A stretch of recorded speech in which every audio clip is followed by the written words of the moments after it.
Okay, we are back with the cat off on his way.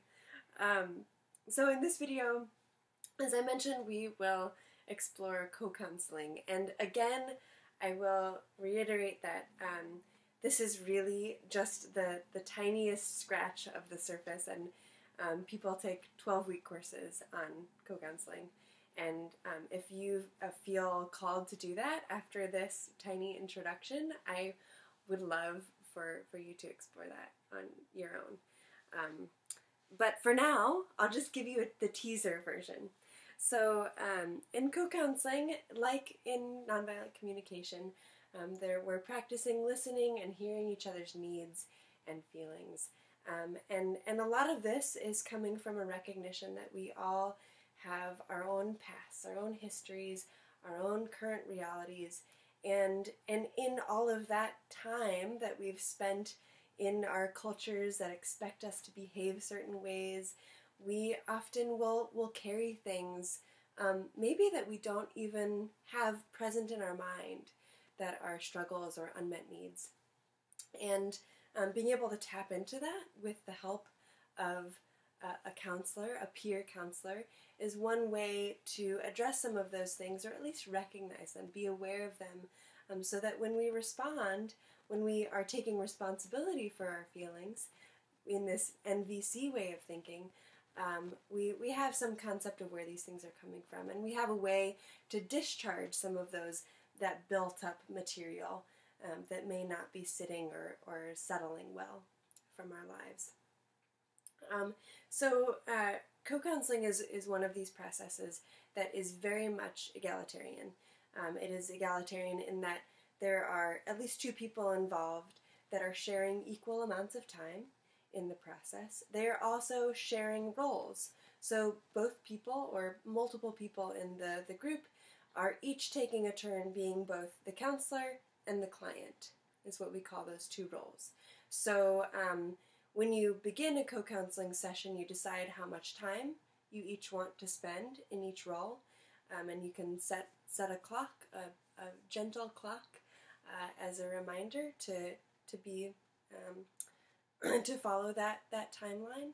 And one person will decide to be the client and the counselor in the first time block, and then you switch and take the same amount of time, each being the client and the counselor, for the next block of time. And so you're sharing time equally, you're sharing roles equally, you're also building trust. One of the core tenets of co-counseling is that you have total confidence with this other person. What you share in your co-counseling time is completely confidential, and it's usually suggested that the person you co-counsel with, or people, are not old friends, or not people that you're really close to in your life otherwise, so that you really feel like you can open up and have that confidence, and it's not going to carry over into your everyday life together.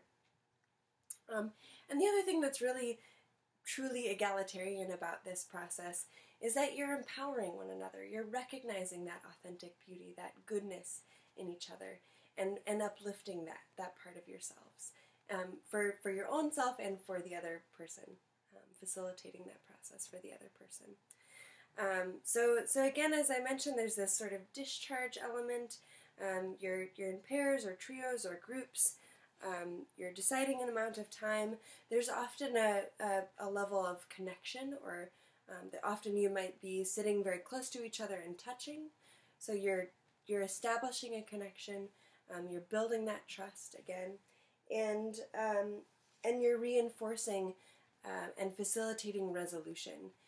So that discharge period and encouraging that discharge can look like yawning or laughing or crying or screaming or shaking. It's not always talking. It's not always talking out those experiences. Sometimes it can be discharging in other ways.